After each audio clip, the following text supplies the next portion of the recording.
안녕하세요. 4월 7일 목요일의 블록체인 투데이입니다. 러시아와 우크라이나 사태로 위험 자산이자 동시에 안전 자산으로서의 모습을 드러낸 비트코인은 다가올 미래에 어떤 길을 걷게 될지 관심이 모이고 있습니다. 각기 다른 분석만큼이나 전문가들의 미래 전망 또한 각양각색입니다. 그럼 오늘 블록체인 업계 주요 소식입니다. 윤석열 정부의 첫 내각 인선이 진행 중인 가운데 공직 후보자들을 상대로 한 인사 검증 항목에 암호화폐 보유와 처분 현황을 묻는 항목이 추가됐습니다.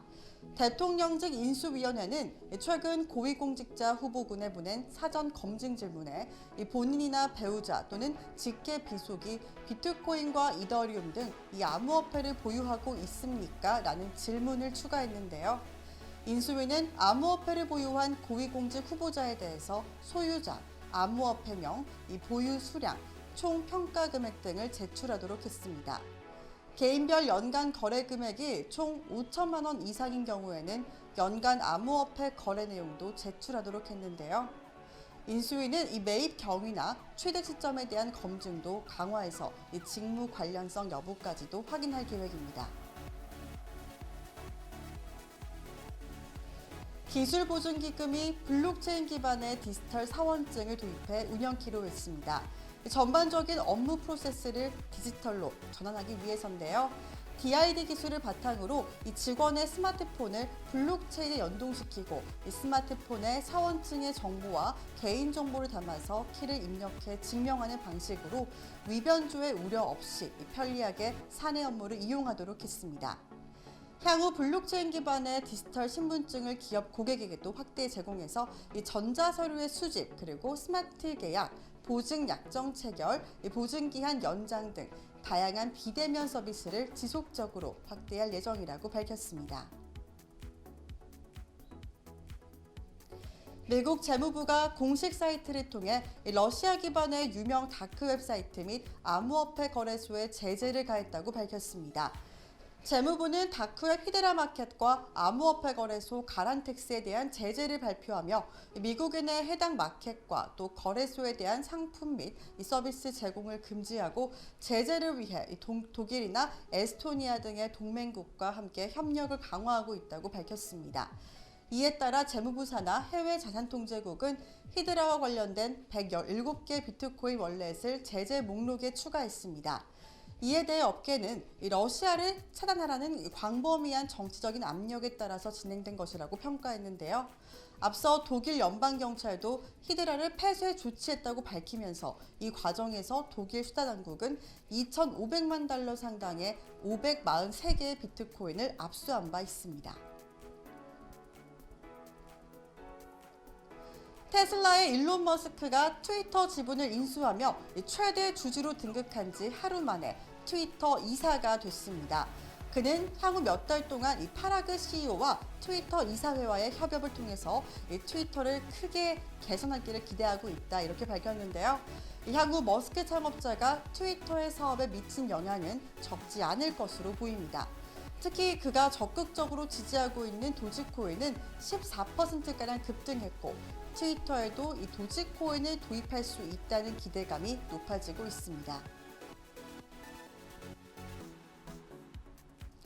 글로벌 투자은행인 JP모건의 제이미 다이먼 최고 경영자가 이 주주 서한을 통해서 블록체인 기술과 디파이를 극찬했습니다.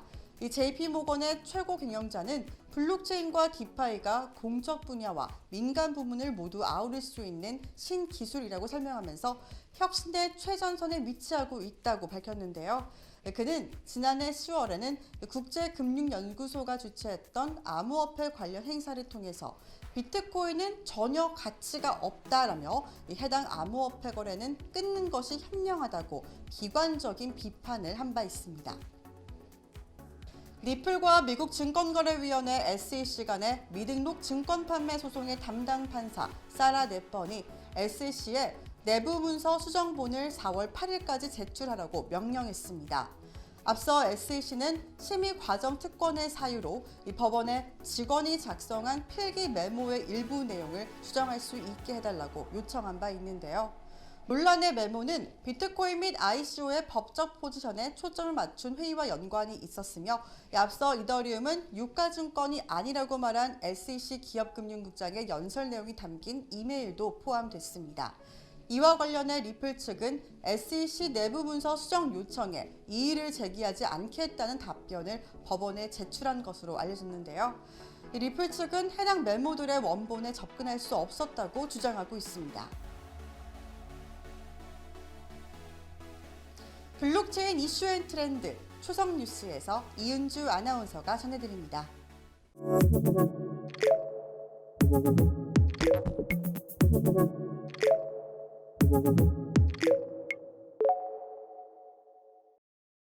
블록체인 업계 화제의 뉴스를 초성으로 알아보는 초성 뉴스 시간입니다. 최근 거래소와 관련해 전해진 새로운 소식들, 어떤 것들이 있었는지 함께 확인해 볼까요? 첫 번째 초성입니다. 키읔 비읍인데요. 국내 4대 거래소 중 한 곳이죠. 바로 코빗입니다. 국내 암호화폐 거래소 코빗이 업계 최초로 풀스크린과 전문가용 홈트레이딩 시스템을 도입한 차세대 웹 거래소 업데이트를 진행했습니다. 사측에 따르면 코빗은 바이낸스 등 해외 유명 거래소의 사례를 참고해서 약 4개월간 업데이트를 진행했다고 하는데요. 우선 거래 편의성을 높이기 위해 4대 거래소 최초로 화면을 꽉 채우는 풀스크린 그리고 전문가용 HTS를 구축했다고 합니다. 코빗은 지난달 당사의 거래소 서비스를 이용하는 데스크톱 사용자 중 약 66%가 풀 HD급 해상도 이상의 모니터로 접속을 했다면서 이에 기존 1400픽셀의 웹 거래소 해상도를 1920픽셀로 상향 최적화했다고 설명했습니다. 해외 거래소에서는 이미 풀스크린 서비스를 제공하고 있지만 국내에서는 코빗이 시작을 끄는 모습이네요. 다음 초성입니다. 비읍, 티읕, 미음, 시옷인데요. 이 세계 5대 거래소 중 하나에 드는 곳이죠. 바로 비트맥스입니다. 암호화폐 거래소 비트맥스가 독일은행 뱅크하우스 폰데어 화이트 인수가 불발된 후 직원 75명을 해고한 사실이 밝혀졌습니다. 이는 전체 직원의 4분의 1에 해당하는 규모인데요. 비트맥스 측은 회사 사업의 다음 단계를 간소화하기 위해 이 같은 결정을 내렸다고 전했습니다. 이와 관련해 한 외신은 2020년 10월 사임했던 아서 헤이즈 비트맥스 공동 창업자가 이번 결정에 관여했다라고 전했는데 그는 기존 계획했던 것을 효과적으로 내려놓고 사업을 축소하기 위해서 이 비트맥스에서 적극적으로 움직이고 있다라고 전했습니다. 그럼 마지막 초성도 확인해 볼까요?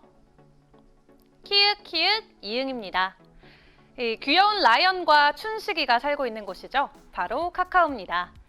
암호화폐 사업에 누구보다 적극적인 카카오가 이번에는 일본 거래소를 본격 인수했습니다.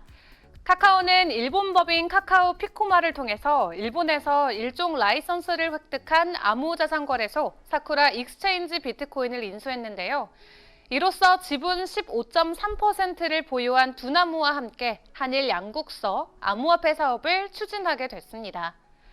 카카오 피코마는 제3자 할당 증자 인수 방식으로 사쿠라 익스체인지 비트코인을 인수했고 이 인수 금액과 확보 지분은 밝혀지지 않았습니다. 지금까지 초성 뉴스 이은주였습니다. 암호화폐 시장은 미국의 공격적인 긴축 정책에 대한 우려감에 조정을 받고 있습니다. 연준이 더 강력한 금리 인상을 준비 중인 것으로 예상이 되고 있는 가운데 암호화폐 시장의 불안정함은 더욱더 커져가고 있는 모습인데요. 정오의 블록체인 데이 플러스 통해서 실시간으로 암호화폐 시장의 분위기 그리고 비트코인 차트 분석까지 함께하겠습니다. 소통의 시간도 준비되어 있으니까요. 그때 뵐게요. 안녕.